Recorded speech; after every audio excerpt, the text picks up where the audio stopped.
Baik Bu, kita lanjutkan. Jadi saya ulangi, bicara kematian berarti bicara kehebatan Allah, kesempurnaan Allah, kekuatan Allah, kemuliaan Allah, dan sekaligus keterbatasan kita sebagai manusia, sebagai makhluknya Allah. Dan Allah mengamanai kita hanya satu, yaitu hidup ini untuk ibadah. Wa ma khalaqtul jinna wal insa illa liya'budun. Tidak aku ciptakan jin dan manusia, kata Allah, melainkan hanya untuk beribadah kepada Allah. Makanya ketika Allah menyatakan kullu nafsin dha'iqatul maut, itu ada satu pelajaran menarik ketika Nabiullah Ibrahim alaihissalam didatangi oleh malaikat. Setelah mengucapkan salam, malaikat mengatakan, "Duhai Ibrahim, aku diutus oleh Allah untuk memberitahumu." Ada apa malaikat? Tidak lama lagi aku akan cabut nyawamu. Apa kata Nabi Ibrahim itu dalam riwayat itu ya? Wahai malaikat, kamu ngerti nggak? Saya ini adalah orang yang sangat mencintai Allah. Kok kamu tega-teganya ya nyabut nyawaku? Tapi malaikat tidak mengatakan apa, menghilang saja. Tapi sejak itu Nabi Ibrahim kemudian merenung. Oh iya, aku ini makhluk ciptaan Allah. Maka karena ada kelahiran, maka akan ada kelahiran lagi. Pengenaan yang kedua kok. Lihat kan?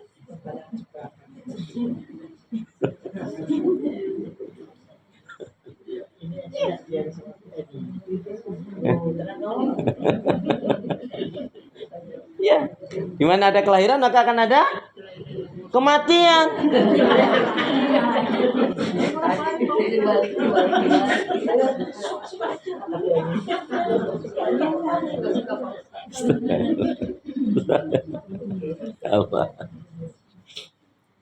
Nah, beberapa tahun kemudian malaikat datang. Tapi Nabi Ibrahim sudah langsung nangkep. Itu memberikan pelajaran kepada kita. Oh, sejak diberitahu tidak lama lagi aku akan cabut nyawamu. Maka apa yang dilakukan Nabi Ibrahim alaihissalam? Ketika malaikat datang yang kedua, katakan, wahai malaikat, aku sudah menyiapkan diri. Silakan cabut nyawaku kalau kamu mau cabut. Jadi nggak tanya lagi ini dan itu. Tapi kata malaikat, ya nggak gitu juga, walaupun belum waktunya. Nah, tapi pelajarannya ternyata semakin orang itu imannya sempurna, semakin orang itu tauhidnya benar, dan dia betul-betul mempersiapkan diri dengan amal kebaikan, kematian itu bagi seorang mukmin adalah saat yang sangat ditunggu-tunggu. Ibaratnya petani itu masa-masa panen. Nek nyiapke dengan ape. Tapi kalau nggak menyiapkan dengan banyak kebaikan, ya weleh-weleh. Ibu contohnya mau kedatangan tamu, kira-kira rumahnya dirapiin nggak? Terus kalau nggak ada tamu?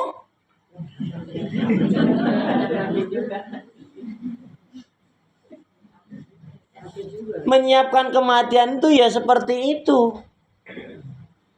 Nggak dadakan gitu ibu. Wong datangnya kematian itu malaikat tanpa permisi dan salam loh bu.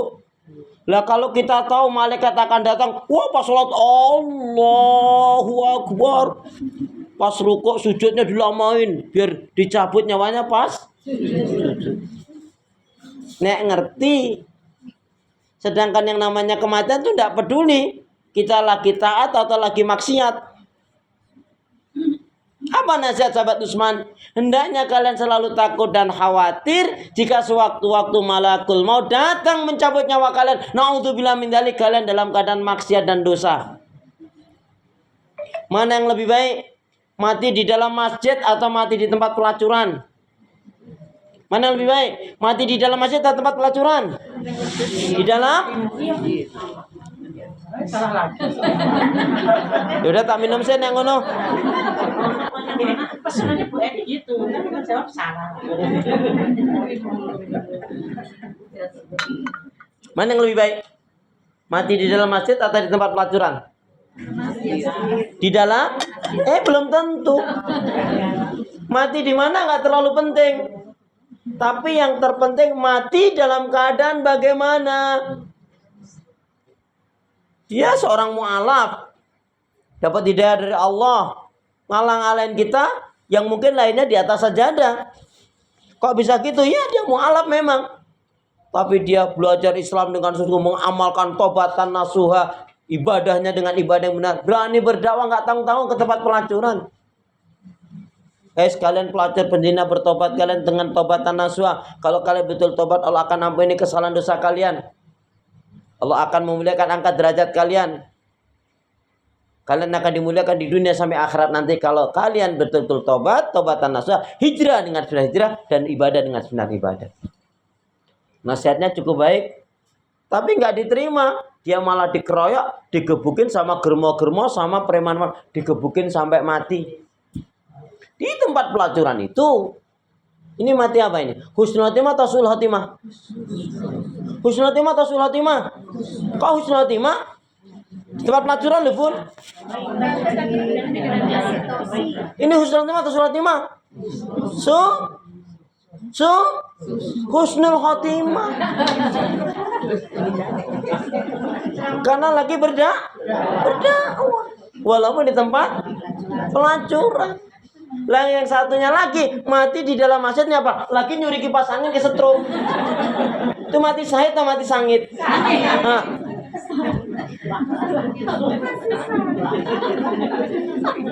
Berarti kan tidak terlalu penting mati di mana toh?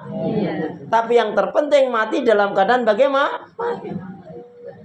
Ini saya ceritakan, ibu tuh baik banget, tante tuh baik banget, bude itu baik banget, simbah itu baik banget, ukhti akhwat itu baik banget. Kenapa toh Ustaz? Meninggalnya lagi sholat tahajud. Coba. Pingin nggak? Pingin nggak? Dan itu nggak mungkin terjadi pada ibu kalau jarang tahajud. Loh iya toh? Pingin mati dalam keadaan tahajud, jarang tahajud, nggak mungkin lagi. Ya iyalah gitu dong.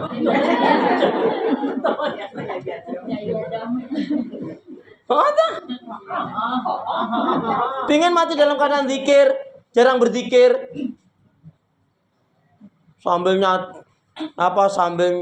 ngepel, sambil nyapu, malah bukan zikir, bukan sholawat, bukan istighfar, malah mendendang-dendangkan lagu. Mana lagunya jelek lagi yang dilakukan.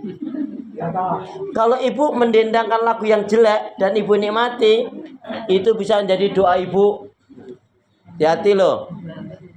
Contohnya sambil nyapu, hidup senang walaupun tak punya uang, bohong gitu. Ya, harus begitu. Orang mati dalam keadaan bagaimana dia ibu? Kalau dia senangnya baca Quran, insya Allah matinya dalam keadaan baca Al-Quran. Amin. Yuk kita berdoa dulu sebelum dilanjutkan. Bismillahirrahmanirrahim. Allahumma khtim lana bil Islam wa khtim lana bil iman wa khtim lana bi husnil khatimah. Allahumma khtim lana bil Islam wa khtim lana bil iman wa khtim lana bi husnil khatimah. Ya Allah, akhirilah kehidupan kami dengan Islam, dengan iman dan husnul khatimah. Ya Allah, ya Arhamar Rahimin,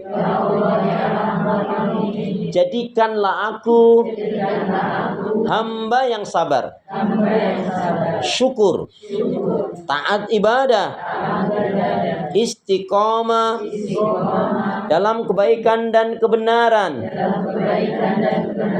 dan matikanlah dalam keadaan husnul khatimah. Lebih semangat. Ya Allah ya Arhamar Rahimin.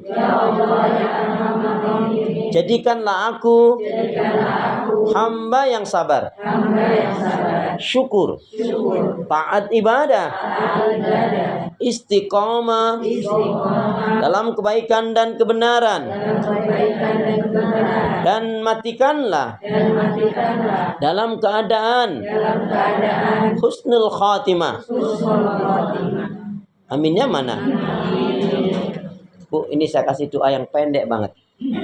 Doa ini kalau kita lazimkan, asalkan dibarengi dengan amalia, ibu akan terpacu dalam kebaikan.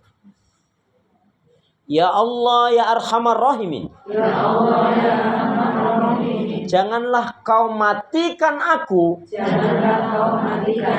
kecuali setelah amal ibadahku lebih banyak dari dosa-dosaku.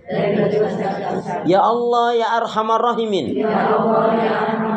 Janganlah kau matikan aku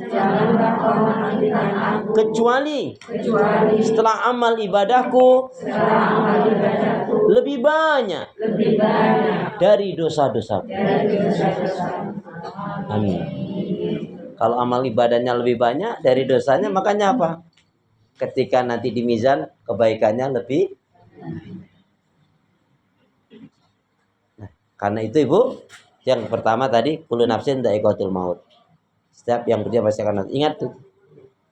Yang kedua, di mana berada kita ingat firman Allah, suratnya surat Al-Hijr, surat 15 ayat yang terakhir. Wa'bud rabbaka hatta ya'tiyakal yakin. Beribadalah kalian kepada Allah sampai datangnya ajal kematian. Karena kematian itu bu, nggak peduli kita lagi taat atau lagi maksiat. Tapi kita dengan ayat ini terpacu agar kita selalu dalam kebaikan. Ya, wa'bud rabbaka hatta ya'tiyakal yakin. Beribadalah kalian kepada Allah sampai datangnya ajal kematian. Ya. Makanya kalau emang seorang istri itu memang berat tugasnya bu ya. Seorang istri itu betul-betul berat tugasnya. Dari terbit matahari hingga terbenam mata suami. Loh iya. Tugas seorang itu berat banget.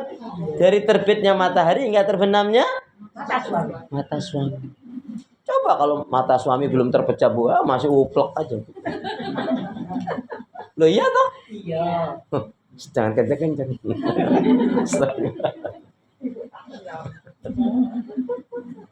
Yang ketiga, Ali Imran ayat yang ke-102. Ayat ini selalu diawali ya ayyuhalladzina amanu taqullaha haqqa tuqatih wa la tamutunna illa wa antum muslimun. Intinya apa? Wa la tamutunna illa wa antum muslimun. Di ayat ini tentang kematiannya. Jangan kamu mati kecuali dalam keadaan iman, dalam keadaan Islam, dalam keadaan berserah diri kepada Allah.